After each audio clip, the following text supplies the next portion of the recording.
Hello, I'm Eline Van Der Velden and I'm the founder of Particle 6. We produce kids content for brands and broadcasters. We've been playing around with AI for a while, and I love the fact that I can create something amazing without having a large team. However, I worry that we may be on the precipice of something much larger. The speed at which the AI is developing may mean that the disruption comes much sooner than expected. Will the machine be bright enough to analyze every hit kids show in the past 50 years and eventually spit out something that's equally captivating? Or will it be able to personalize a film to each one of us? Will it be able to iterate so much that eventually it might stumble across a hit? It may take longer for the long-form production companies to be affected by this, because of the sheer processing power required to produce something so large. But then again, we never expected Sora to be so good so soon. Is it the content creation by AI that we should be worried about, or is it actually the content curation done by AI that we should be worried about? Does it matter what our kids are watching, or is it important that they just watch hours and hours of it?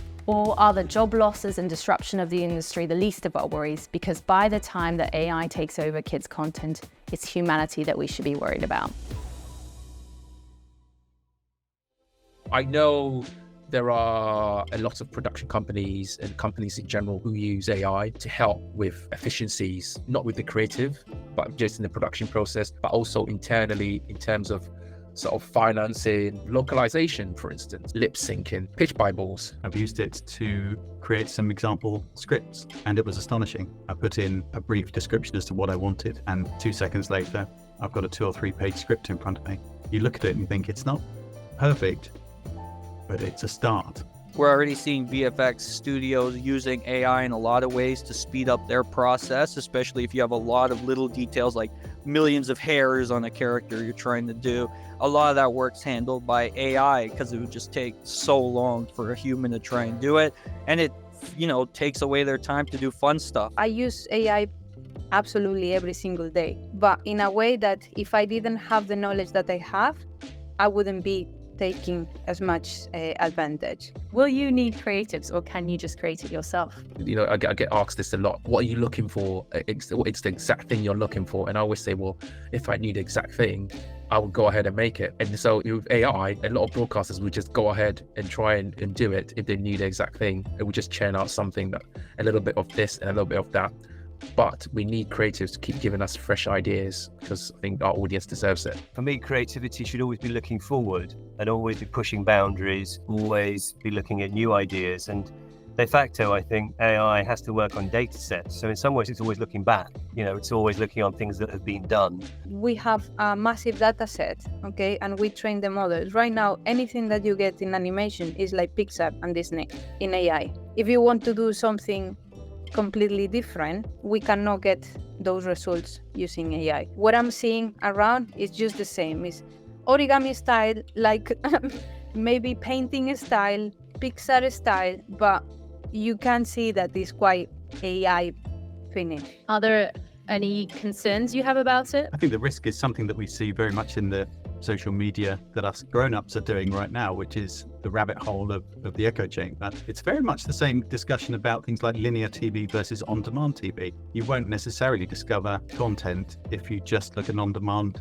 side where you're being served up with the same stuff and the stuff that you think you want to get, or the algorithms want to give to you. But in fact, that bit of human curation gives you diversity of subject methods. I think to lose that would be shocking. I'm worried in the next 10 years, in the moment that the quantum computing and everything just jump and enters in the equation, we are going to lose control. I have no doubt. In that moment, it's not just the content for kids. In that moment, it's the entire civilization. It will be really, really difficult for humans to control something that is smarter than humans. How we are going to be in 10, 20 years regarding the content, nobody really knows. It's scary. The solution moving forward is trying to adapt the technology and understand as much as possible. Try to regulate like copywriting, intellectual property, biometrics, being transparent with how we train the models, what information is used. We're sort of looking at the here and now and the sort of morality and the legality of what we use. If it's generative AI, that ensuring if it's drawing on data, that if we are using it in any way to develop ideas, it's legally sound, I suppose, and it's just trying to educate people in the business. There are some sort of moral and legal frameworks that need to be established and ideally unified from country to country in terms of how you use generative AI to create ideas and around ownership and everything else that goes with it.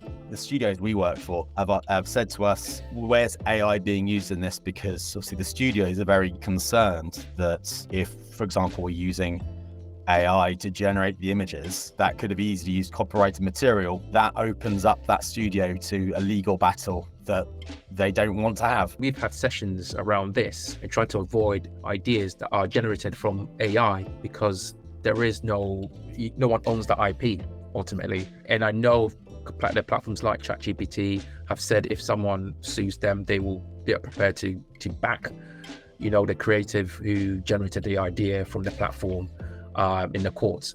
But I'm yet to see them actually do it. But that's the thing, who owns the IP if it comes from AI? What jobs are you worried about that might disappear?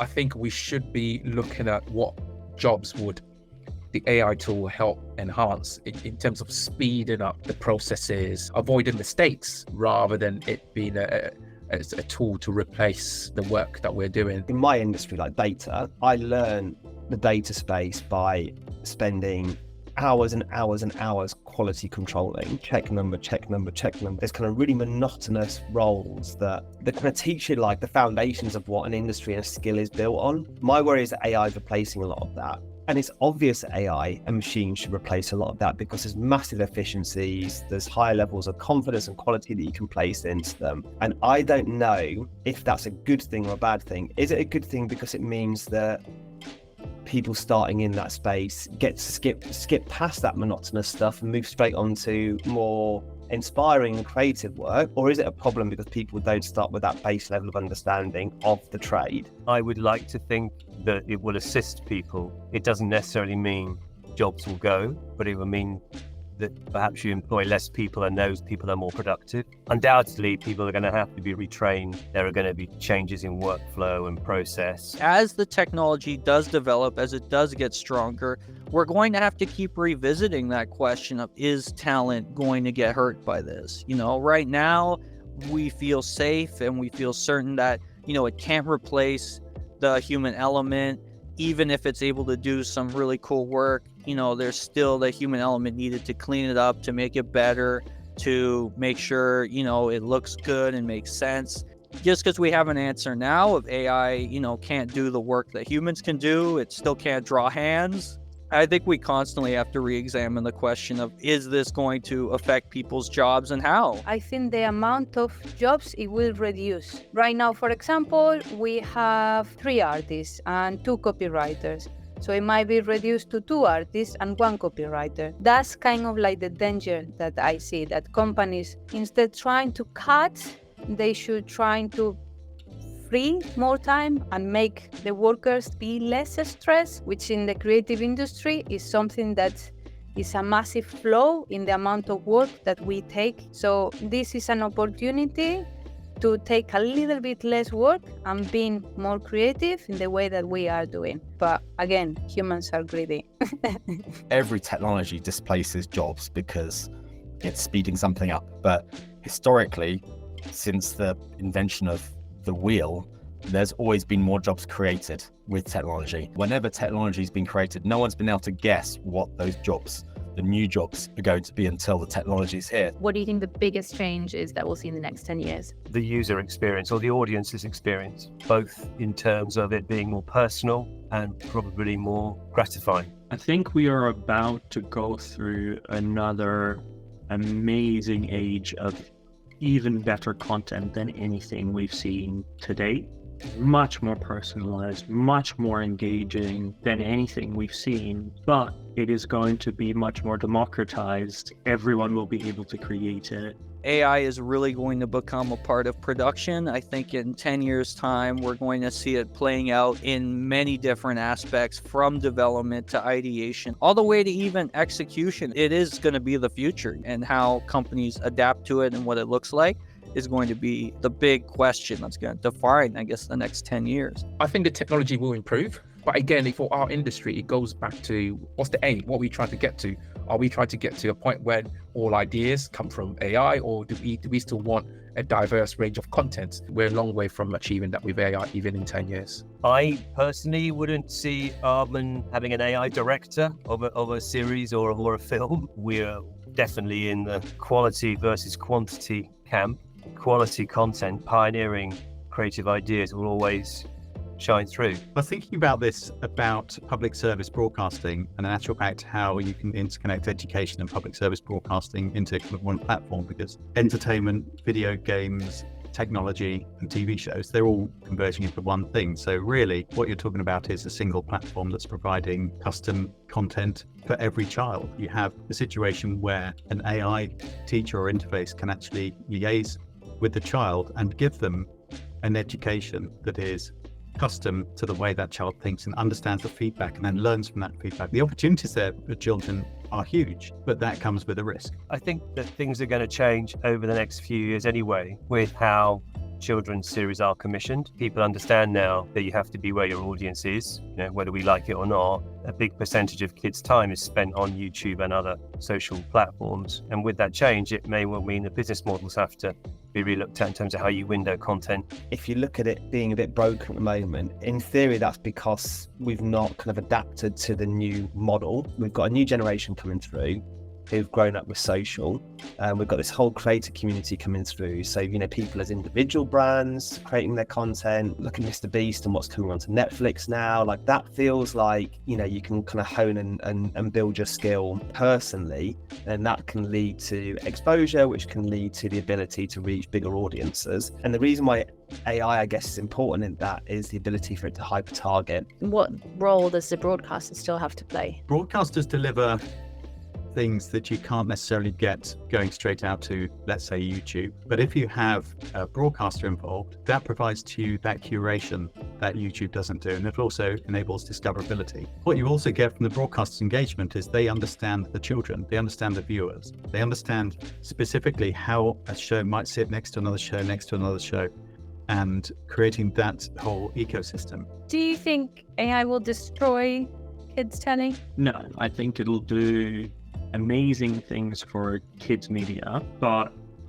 there will be many kids media company casualties as we get there. The only thing for me that destroys kids TV is we end up with just Soylent Green, all the same stuff churned out, and that is a risk of AI, right? But I don't think that can happen, because I think audiences will still watch what they want to watch, and if you just give them the same thing all the time, they'll not watch it. So they'll vote with their feet and they'll move towards diverse content. I'm a big advocate of the AI because I do believe that it will improve efficiency and it will make us quicker and smarter in the way that we work.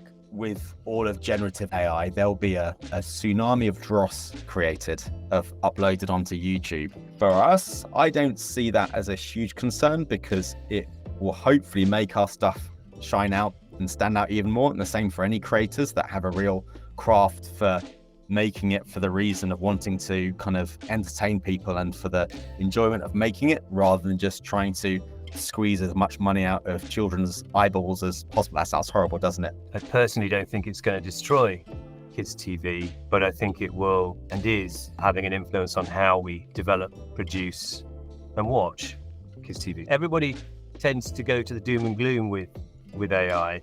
And I think it's because we're all human and change is something that can be seen as a negative. But I think we need to embrace it as a positive. It should be exciting. It shouldn't be a scary thing. It should be exciting for us to see where the technology goes. There are a lot of negatives to AI. I completely agree. But we should be having an open debate, an open discussion around it, rather than having a fear for it. It's going to be an exciting sort of period to watch what happens. There's going to be a lot of changes. I'm sure there's going to be some tests that go nowhere and some experiments that kind of fizzle out.